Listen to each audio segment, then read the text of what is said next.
Leaders are people that have qualities of boldness. Leaders are people that have done the homework of knowing themselves and what their intentions and their motivations are. They know where they want to go, and they have assessed the risk in getting there. And they can make, by the dint of their own passion and their own belief in what they're doing, they can be incredibly compelling to others and bring a phalanx of kind of like-minded people with them. So I admire people that can figure out how to weave all those things together. I further admire people that, and especially leaders, because once you get to a leadership position, it's very easy to get co-opted. I especially admire leaders that stay with their own particular voice.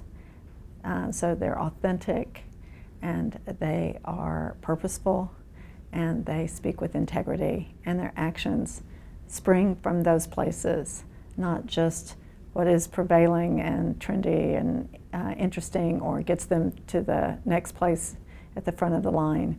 So I'm really looking to people that come from a deep sense of knowing who they are, what they want to do, and then working tirelessly and boldly to get there. I do, and some of this concerns me. Leadership qualities that are generally lauded in women are, there's a lot of use of the word passion, which I just used, but sometimes that's a code word for enthusiasm or being a cheerleader. I think women need to take off the cheerleading outfit sometimes and put on the armor of you know, being in the vanguard, being the vocal one, being the risk taker, maybe one who says something that's not quite in step with what everybody else is thinking. So I would just encourage women to not sideline themselves and not make their leadership done through just being the hardest worker or the quiet supportive role, which is totally necessary, and we all need to do it, and I really applaud those people. But there are leaders that are, women leaders, that are just too quiet, and so we miss them. We don't see their sparkle, we don't see their contribution as well. Men rarely are quiet. If they feel like they're a leader, they're quite proud of it, and they never second guess, or rarely second guess, and they never apologize. And I think women can take a little page from that playbook. And of course do it with feminine grace and proper demeanor, but we just need to step up.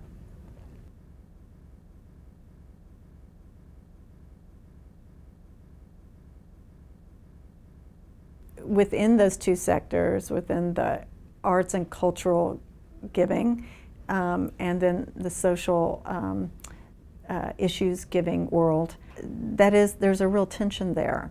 And the tension comes from just the reality of only having so much time and so many financial resources at my disposal. Both of those things are finite, right? So how do you apportion those on any given day? I think about this all the time. Go to an art fair and you see, I'm a collector, and collectors by their nature are really demented people.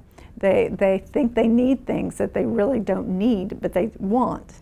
And it's addictive, and it's a problem. So there's that constant pull towards acquisition if you're a collector. At the same time, I work with some incredible groups that are involved in solving desperate problems in global health, or championing, women's reproductive rights, women's equality. Things are really important for the context and the survival of our society. And so when I go to Africa and I'm working with my HIV clinic there in Malawi, and I see what a certain amount of dollars could do and make a real difference in the life of a number of people, then you get on a plane, you fly to an art fair, and you see something that you want to possess, with the idea of then bringing it forward to a museum or something where more people can assess it, and knowing the power of art in terms of its healing and transformational qualities to our life, yeah, that's a tension for me. That's a real tension.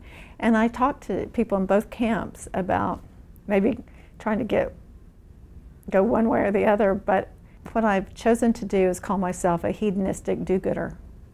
And that's the best label I can find, because I have both of those sides to me. And I don't think I'll ever be able to become a pure person. So I'm going to straddle as widely as I can and as often as I can, and just hope for the best.